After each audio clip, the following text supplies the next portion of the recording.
हर हर महादेव। नमस्कार, मैं श्रेष्ठा पंडित एक बार फिर से आप सभी का स्वागत करती हूँ द एस्ट्रो टॉक में।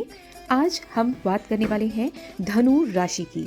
वर्ष 2026 एक ऐसा साल जो आपके जीवन के धार्मिक, व्यवसायिक, भावनात्मक और मानसिक पहलुओं के साथ कैसा व्यतीत होने वाला है। वहीं हम चर्चा करेंगे सारे ग्रहों के ट्रांजिट्स की कि क्या प्रभाव पड़ेगा और आपको किस क्षेत्र में बचकर संभल के चलना है और कहाँ आपको मिलेगा आपके लंबे इंतजार का फल, और ये सब हम विस्तार से जानेंगे। तो मैं आपको फिर से बता देती हूँ कि ये वीडियो है जिनकी कुंडली में पहले घर में नंबर 9 लिखा हुआ है, उन सभी के लिए जिनकी लग्न धनु लग्न है या फिर जिनका चंद्रमा धनु राशि में है। तो चलिए वीडियो को शुरू करते हैं। मुख्यतः ये देखा गया है कि धनु राशि वालों का जो स्वभाव होता है वो काफ़ी ऑप्टिमिस्टिक होता है, पॉजिटिव सोच तो रखते ही हैं, साथ ही अनकन्वेंशनल प्रेमी भी कहे जाते हैं, ईमानदार होते हैं, स्पष्टवादी भी होते हैं। इसलिए कई बार थोड़ी उलझनों में खुद की गलतियों से ही गिर जाते हैं, खुद की वाणी से ही। बुद्धिमान होने के साथ साथ थोड़ा इंक्विजिटिव नेचर भी होता है, हंसमुख तो होते ही हैं और सोशल भी होते हैं। और ये अगर एक बार ये सोच लें कि इन्हें इस लक्ष्य की प्राप्ति करनी है तो एक धनुर्धारी की तरह ये लक्ष्य केंद्रित स्वभाव रखते हैं और विषम परिस्थितियों में भी उसकी ओर बढ़ते जाते हैं। छोटी सी वीकनेस कह लें तो इनमें अधीरता यानी कि इम्पेशंस होता है, जो कभी कभी दूसरों को घमंड जैसा भी लग सकता है। दूसरे आपको एटीट्यूड वाला पर्सन भी कह सकते हैं, जो कि आपकी वाणी में भी कई बार झलक जाता है। तो वाणी पर नियंत्रण नहीं होता, कई बार आप कैरी डबे हो जाते हैं, जिसकी वजह से रिश्ते उलझनों में पड़ सकते हैं। तो अब जानते हैं कि इस 2026 में क्या ओवरऑल थीम रहेगी आपके लिए। Think long term and act with patience. आपको अवॉइड करना है इम्पल्सिव शॉर्टकट्स। तो ये वो साल है जहां अगर आप जो कर्म है उसे मजबूत करते जाएंगे तो रिवॉर्ड आपको ही मिलेगा, वो भी इसी वर्ष। और अगर फाउंडेशन वीक रही तो डीले होना ये भी निश्चित है। इवेंचुअली रिजल्ट्स आपके फेवर में आएंगे, लेकिन ये आपके कर्म ही तय करेंगे कि आप जल्दी प्राप्त कर लेते हैं रिवॉर्ड या देर में। खास बात यह है कि धनु का रूलर प्लैनेट जुपिटर है, और जुपिटर यानी expansion, philosophy, growth, travel. But उसी जुपिटर को डिसिप्लिन देने वाला है सैटर्न। तो इस पूरे वर्ष भाग्य भी आपकी मदद करेगा। आपका लग्नेश आपके फेवर में रहने वाला है, जो कि अभी हम ट्रांजिट की चर्चा में जानेंगे, पर रिस्पॉन्सिबिलिटी आपकी टेस्ट करेगा। जो सोचेंगे कि मेरे पास लक है और अब तो सब कुछ बैठे बैठे हो जाएगा, उनके फेवर में कुछ नहीं रहने वाला। जान लेते हैं मेन ट्रांजिट्स के बारे में। तो साल शुरू हो चुका है और 7वें भाव से ही आपके लग्नेश गोचर कर रहे हैं, जो 11 मार्च को मिथुन राशि में ही डायरेक्ट हो जाएंगे। 2 जून को प्रवेश कर जाएंगे वो आपके 8वें भाव में यानी कि कैंसर राशि में। उसके बाद लगभग 31 अक्टूबर को सिंह राशि यानी कि 9वें भाव में प्रवेश करेंगे जुपिटर, और वहाँ उनको मिलेंगे केतु, जो कि लगभग पूरे ही वर्ष नवंबर एंड तक यहाँ बने रहेंगे। वहीं राहु होगा 3रे भाव में, शनि का गोचर रहेगा 4थे भाव में पूरे ही वर्ष। वहीं जनवरी 12, 14 और 17 को इकट्ठे हो जाएंगे सूर्य, मर्क्यूरी, वीनस और मंगल, वो भी आपके 2रे भाव में, जो इंडिकेट करता है पैसा और परिवार। तो अब ये ट्रांजिट्स कैसे कैसे आपके जीवन के हर क्षेत्र पर असर डालेंगे, तो सबसे पहले जानते हैं करियर, जॉब और बिजनेस के क्षेत्र में। तो 2026 में जॉब सेक्टर में धनु राशि वालों के लिए स्टेबिलिटी, ग्रोथ, विजिबिलिटी तीनों के ही योग बने हुए हैं। एग्जाम्पल से समझाऊं तो आप सोचिए कि सामने कोई बिग प्रोजेक्ट है और पहले आपको लग सकता है कि ये तो बहुत बड़ा है, आपसे मैनेज ही नहीं होगा, अकेले आप कैसे इसकी रिस्पॉन्सिबिलिटी लेंगे। मगर जैसे जैसे टाइम बढ़ता जाएगा तो आपको रियलाइज़ होता जाएगा कि आपके पास वो सारी कैपेबिलिटी है जो इस बड़ी रिस्पॉन्सिबिलिटी को आसानी से झेल सकता है, आगे बढ़ सकता है। बस ज़रूरत है तो सिर्फ कॉन्फिडेंस की। ये इंपॉर्टेंट टाइमिंग्स नोट कर लीजिए कि जून से नवंबर तक सबसे स्ट्रॉन्ग फेज रहने वाला है आपका। शुरुआती महीनों में स्लो उठान हो सकती है, पैसों में उतार चढ़ाव आएगा, जैसे कि मैंने ट्रांजिट में आपको बताया, और सिर्फ परसिस्टेंसी बहुत ज़रूरी है। जॉब टिप्स आपके लिए रहेंगी कि स्किल अपग्रेड करते रहें, इन्वेस्टमेंट करें इन सब चीज़ों में। टीम वर्क और लीडरशिप पर आपको बहुत ध्यान देना है। कई बार आपको अंदर से आवाज़ आएगी कि आपका जो टीममेट है वो आपका सपोर्ट नहीं कर रहा, या कुछ भी अंदर से चीज़ें आएंगी, लेकिन आपको अपनी ईगो को थोड़ा सा साइड करना है और प्राइम फोकस रखें करियर ग्रोथ पर। यही बिजनेस में भी आपको ध्यान रखना है। अपनी पार्टनरशिप में जो आपका पार्टनर है, आपको लग सकता है कि ये बहुत ज़्यादा हर चीज़ में पॉइंट आउट कर रहा है आपको, या कुछ भी दिक्कतें आ सकती हैं, क्योंकि आपके सातवें भाव में जुपिटर हैं, तो ये होगा ही। जैसे जैसे वो डायरेक्ट होंगे, वक्री होंगे, ये चीज़ चलती रहेगी। लेकिन ऐसे में आप अपने ईगो को थोड़ा सा कुछ समय के लिए सप्रेस कर लें, क्योंकि बाद में ये दिक्कत कम देगा। लेकिन अगर आपने ऐसा नहीं किया तो गड़बड़ हो सकती है। समझदारी आपको ही ज़्यादा दिखानी है। डॉक्यूमेंट्स जो भी हैं आपके, उनमें बिल्कुल भी लापरवाही ना करें, वरना बड़ा नुकसान भी हो सकता है। बात पैसों की हो तो पैसा तो आएगा, इस वर्ष बिल्कुल आएगा, अच्छी रहेगी सिचुएशन, लेकिन साथ में खर्च और जिम्मेदारियां भी लेकर आएगा, क्योंकि सुख भाव में बैठे हुए हैं शनिदेव और देख रहे हैं आपके छठे भाव को। ऐसे में खर्च बढ़ता हुआ नजर आ रहा है, वो भी थोड़ा सा विलंब के साथ बढ़ोतरी होगी पैसे में। साथ ही साथ इम्पल्सिव शॉपिंग करनी पड़ेगी। घर के रेनोवेशन की भी संकेत मिल रहे हैं, या आप नया घर लेने में भी इन्वेस्ट कर सकते हैं। बिना प्लानिंग के इन्वेस्टमेंट बिल्कुल ना करें।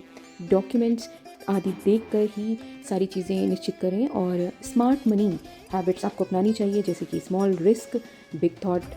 और मैंने शुरू में ही बताया कि आपका स्वभाव थोड़ा इम्पल्सिव होता है, तो इसलिए आपको प्लानिंग करना बहुत ही ज़रूरी रहता है। मंथली बजटिंग करनी चाहिए, और इमरजेंसी सेविंग्स भी ज़रूर करें। साथ ही साथ आपको नए वेंचर से अच्छी आमदनी होने के भी संकेत हैं, लेकिन लॉन्ग टर्म में। वहीं जब जुपिटर केतु के साथ 9वें भाव में पहुंच जाएंगे, तो ऐसे में आप धर्म आदि में अवश्य कुछ दान पुण्य करते रहें। इससे आपके बिजनेस और आपकी आमदनी में भी और अधिक पॉजिटिविटी आती जाएगी। वहीं ये जुपिटर लॉन्ग टर्म प्रॉफिट्स निश्चित तौर पर आपको दिलाएगा।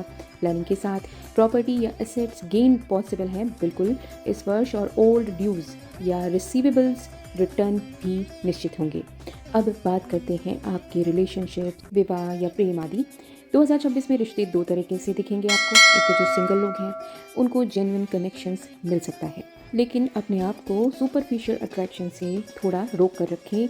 जैसे सोशल मीडिया पर रैंडम चीज़ों से बच के रहना है। ट्रू बॉन्डिंग जो समझ से आए वही स्थिर रहेगा। वहीं जो मैरिड हैं तो रिस्पेक्ट और कम्युनिकेशन बहुत ज़्यादा इंपॉर्टेंट है आप लोगों के लिए। मिसअंडरस्टैंडिंग्स बढ़ने की संभावना है, तो उन्हें पनपने ना दें। आर्ग्यूमेंट करने से पहले फ़ायदे और नुकसान के बारे में ज़रूर सोच लें, वरना बहुत बड़ा नुकसान भी हो सकता है। ध्यान आपको देना है कि अगर कोई पुराना रिश्ता है जो इमोशनल इशू से पीछे हो गया है, दूरियां आ गई हैं, तो ये साल उसे सरफेस पे लाने का सबसे अच्छा मौका देगा आपको, ताकि आप खुद एक साफ डिसीज़न ले पाएँ, एक लॉन्ग टर्म डिसीज़न ले पाएँ। और इसी में हम बात करें आपकी पूरी फैमिली, जिसमें और भी बाकी रिश्ते होते हैं, और आपकी इमोशनल लाइफ कैसी रहने वाली है, तो सपोर्ट आपको अपने एल्डर्स को करना होगा। अभी तक उन्होंने आपको बहुत सपोर्ट किया है। सुख भाव में बैठे हुए हैं आपके शनिदेव, ये मैंने शुरू से बताया है। तो ऐसे में दूरियां थोड़ी सी बढ़ सकती हैं, और ज़रूरी नहीं है कोई मानसिक दूरी हो सकता है कि आपका कहीं ट्रांसफ़र हो जाए, आप अपने जो होम टाउन है, अपने परिवार से थोड़ा स्थान में दूर हो जाएं, लेकिन इसमें सुख भी इवेंचुअली ज़रूर मिलेगा। यंगर सिबलिंग्स या जो आपके बच्चे हैं, कुछ मिसअंडरस्टैंडिंग आ सकती है, लेकिन आप बड़े हैं, समझदार हैं, तो आपको ज़्यादा समझदारी दिखानी चाहिए। साथ साथ सोशल रिस्पॉन्सिबिलिटीज़ भी बढ़ेंगी। यहाँ पे हर चीज़ नेगेटिव नहीं है, पॉजिटिव भी है। हो सकता है कि उन्हें कोई अच्छी अपॉर्चुनिटी मिले, तो ऐसे में भी आपको ज़्यादा इन्वेस्ट करना पड़ सकता है उनके लिए। हो सकता है शायद आपको कोई लोन भी लेना पड़े, तो वो आगे जाकर आपको फ़ायदा तो देगा, लेकिन इस समय आपको बहुत सोच समझ कर अपने खर्चे चलाने होंगे। इमोशनली आपको ये ध्यान रखना है कि स्ट्रॉन्ग लॉयल्टी पर ध्यान देना है, कोई भी रिश्ता हो उसमें। आपको बड़े बनकर रिश्तों में जो कम्युनिकेशन गैप है उसको दूर करना है। साइलेंट प्रेशर आप पर बढ़ेगा सामने वाले की ओर से, और बाहर स्ट्रॉन्ग दिखने के बावजूद आप भीतर से रीथिंक फेज़ में चले जाएंगे, थोड़ा ओवर थिंकिंग वाले फेज़ में चले जाएंगे, और धर्म पे आपका थोड़ा ज़्यादा रुझान बढ़ता जाएगा। वहीं इन सब के प्रभाव से हम आपके स्वास्थ्य की अगर बात करें तो एवरेज टू गुड रहने वाला है। यानी कि यदि आपको पहले कोई समस्या ज़्यादा नहीं रही है, तो आपको ज़्यादा डरने की भी ज़रूरत नहीं है। बस रूटीन ढंग से रहेगा आपका, तो स्ट्रेस कंट्रोल रहेगा। और जैसे कि मैंने और फेजेस में आपका बताया ही है कि थोड़ी सी ओवर थिंकिंग वाली समस्या रहेगी, बट अनावश्यक एंग्जाइटी से आपको बच के रहना है। ये पूरे वर्ष ही आपको करना है, और ख़ास तौर पर आपके परिवार को लेकर, खर्च को लेकर। स्लीप पैटर्न जो है आपको बहुत रेगुलेट करके चलना है, टाइम पर सोना है, और ज़्यादा से ज़्यादा आपको स्लीप अपनी लेनी है, अपनी नींद पूरी करनी है। ब्लड प्रेशर या हार्ट रिलेटेड अर्ली वार्निंग्स अगर आपको दिखती हैं, और इसके कुछ संकेत भी दिख रहे हैं, तो आपको बिल्कुल रूटीन अपना स्ट्रिक्टली फॉलो करना चाहिए। चिंता की कोई बात नहीं है, आप अंत तक इस वीडियो में बनी रहें, क्योंकि वहाँ मैं आपको ऐसे प्रैक्टिकल काम बताऊंगी जिसे अगर आपने पूरे वर्ष किया तो आपको मानसिक तौर पे तो हेल्प मिलेगी ही, साथ ही आपको वो रास्ते भी नज़र आने लगेंगे जिन्हें अभी तक आप सोच नहीं पा रहे थे। वहीं इस पूरे वर्ष में स्टूडेंट्स या जो कॉम्पिटिटिव एग्ज़ाम्स के लिए प्रिपरेशन कर रहे हैं उनके लिए खास टिप ये रहेगी कि लॉन्ग टर्म सक्सेस जो है वो इस फेज़ में आपको मिलेगी, वो देखने को मिलेगी मिड ईयर में। तो प्रिपरेशन पर क्लैरिटी आपको मिलेगी। शनि इस पूरे वर्ष मेहरबान रहेंगे आपको यदि आपकी अपनी कुंडली भी आपके फेवर में है, प्लस आपने अच्छा हार्ड वर्क किया है पिछले कई वर्षों से। फॉरेन स्टडीज़ या जो भी आप सर्टिफिकेशन कोर्सेज कर रहे हैं फॉरेन लैंड से जुड़े हुए, तो उसमें भी बहुत पॉजिटिव आपको संकेत मिल रहे हैं। वहीं बहुत इंपॉर्टेंट रहेगा आपके लिए plan, revise, reflect, short term pressure से भागे नहीं। अब बात करते हैं पूरे वर्ष प्लैनेटरी इन्फ्लुएंस की, खासतौर पे शनि, गुरु, राहु और केतु की।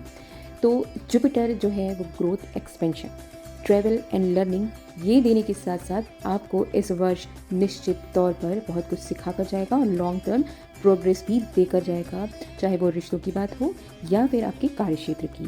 पैसे में भी फ़ायदा मिलेगा लेकिन सही प्लानिंग के साथ। शनि की बात करें तो डिसिप्लिन, स्ट्रक्चर, यदि आपने कुछ वर्षों से कई वर्षों से आपकी प्रैक्टिस रही है तो निश्चित तौर पर ये भी आपको रियलिटी चेक देके जाएगा। हार्ड वर्क पेज ऑफ वाली कहावत आपके लिए बिल्कुल सत्य होने वाली है। राहु केतु की बात करें तो इमोशनल क्लैरिटी मिलेगी, पास्ट कार्मिक इन्फ्लुएंसेस दिखेंगे, डिसीजन मेकिंग में भी बहुत बड़ा असर रहने वाला है क्योंकि तीसरे घर में बैठा राहु और 9वें घर में बैठे केतु आपको बहुत सारी चीज़ों से डिटैच करेंगे, लेकिन बुद्धिमत्ता भी बहुत ज़्यादा देने वाले हैं। आप इस कॉम्बिनेशन से कई अध्ययन वाले, इनर स्ट्रेंथनिंग वाले और करियर रिस्ट्रक्चरिंग वाले रिजल्ट्स देखेंगे इस पूरे वर्ष। वहीं बात कर लें यदि पूरे साल की टाइमलाइन पर कि कौन से महीने देंगे आपका साथ और किस में रहना है आपको खास तौर पर अलर्ट, तो बात करें जनवरी से मार्च तक, यहाँ आप अच्छी प्लानिंग करेंगे, बहुत दिमाग चलाएंगे, रिफ्लेक्शन भी देखने को मिल जाएगा,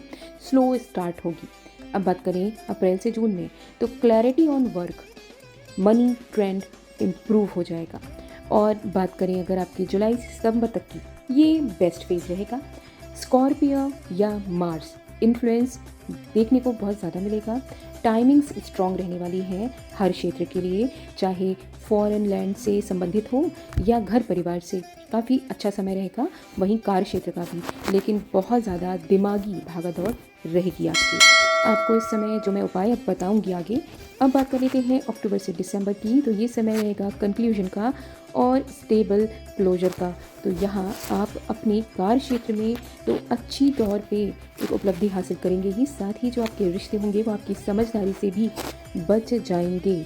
जो सच में आपके लिए सही है वो आपको मिलकर ही रहेगा, आपको छोड़कर कहीं नहीं जाएगा। और अब मैं आपको बताऊंगी वो प्रैक्टिकल और बहुत ही असरदार कुछ ऐसे काम जिन्हें आप एक शिद्दत से, एक अच्छे मनोभाव से कर लेते हैं तो यकीन मानिए ये आपके लिए बेहद ही असरदार साबित होंगे। तो सबसे पहले मॉर्निंग मेडिटेशन का नियम बना लेना है आपको। एक बात तो आप सोच कर चलिए कि कुछ पाने के लिए कुछ मेहनत तो आपको करनी ही पड़ेगी। फूड आपको डोनेट करना है। अब यहाँ पैसों की बिल्कुल बात नहीं आती, जितना सामर्थ्य है, अगर एक रोटी भी आप निकाल सकते हैं दिन में किसी के लिए तो ये भी बहुत बड़ी बात है। और कुछ नहीं कर सकते तो खास तौर पर हर बृहस्पतिवार को ये नियम बना लें, आपको एक रोटी किसी भी जीव के लिए, खास तौर पर पहली रोटी गाय के लिए और अंतिम कुत्ते के लिए ज़रूर निकालिए। आपको लग्नेश को बलि करना है। यदि आपने अपने राशि स्वामी या लग्नेश को अपने फेवर में कर लिया तो ये काफ़ी हद तक आपके लिए सपोर्ट लेकर आते हैं। अवॉइड करना है impulsive decisions, over confidence, delays in important calls. नवे घर के प्रभाव से आपको ये ध्यान रखना है कि किसी भी जीव, खासतौर पे जो असहाय जीव हैं, उनको परेशान मत करिएगा भूल कर भी। एहसान के तौर पर कोई दान ना करें कि हमारे पास इतना पैसा है इसलिए हम कर रहे हैं, या कई बार लोग ये सोच के करते हैं कि हम कुत्ते को 2 रोटी दे रहे हैं तो इससे हमारा केतु सही हो जाएगा, ये हो जाएगा। आपके राशि स्वामी आपके लग्नेश जुपिटर हैं, तो ऐसे में वो इन सारी सोच से भी बहुत ज़्यादा ख़राब हो जाते हैं। आपको किसी को उपदेश नहीं देना है, उससे बचते रहना है, चाहे वो कोई भी हो, कि मैं ये जानता हूँ या जानती हूँ, तुम्हें मैं आज तब बताता हूँ। ये इन चीज़ों को थोड़ा कम करते हुए चले। अपने सामर्थ्य अनुसार आपको जो लेबरर्स होते हैं उनकी कोई मदद करनी है, या अगर आप किसी ज़रूरतमंद बच्चे की पढ़ाई में मदद कर सकते हैं वो भी बहुत अच्छा है, लेकिन अपने सामर्थ्य के अनुसार। वहीं यदि आप किसी ब्लाइंड जो व्यक्ति हैं उनकी मदद कर दें, ऐसे जो बच्चों के अनाथालय होते हैं उनमें कोई सेवा करना चाहें वो कर सकते हैं। ये सब कुछ आपके करने की भावना पर ही डिपेंड करता है। बेमन से कुछ भी मत करिएगा। सबसे अच्छी चीज़ ये होती है कि अगर हम किसी का भला नहीं कर सकते तो कम से कम बुरा ना करें। बीज मंत्र या नाम जप अपने इष्ट का करते रहें, ये आपके लिए बहुत अच्छा रहेगा। और पिता की सेवा या पिता समान जो व्यक्ति हैं उनका निरादर ना करें। और धनु राशि वाले 2026 सिर्फ एक साल नहीं है आपके लिए, ये आपकी थिंकिंग और मैच्योरिटी का साल है, जहां आपके डिसीजंस व्यक्ति को डिफाइन करेंगे, वेदर यू ग्रो और just repeat the same cycle. तो this year wants you to move with clarity, courage, smart planning and patience. Hope ये वीडियो आपको पसंद आया हो। आप चैनल को चाहे तो सब्सक्राइब कर सकते हैं, वीडियो को लाइक शेयर करना बिल्कुल ना भूलें। आप अपनी पर्सनल कुंडली एनालिसिस भी करा सकते हैं स्क्रीन पर दी गई ईमेल आईडी पर। और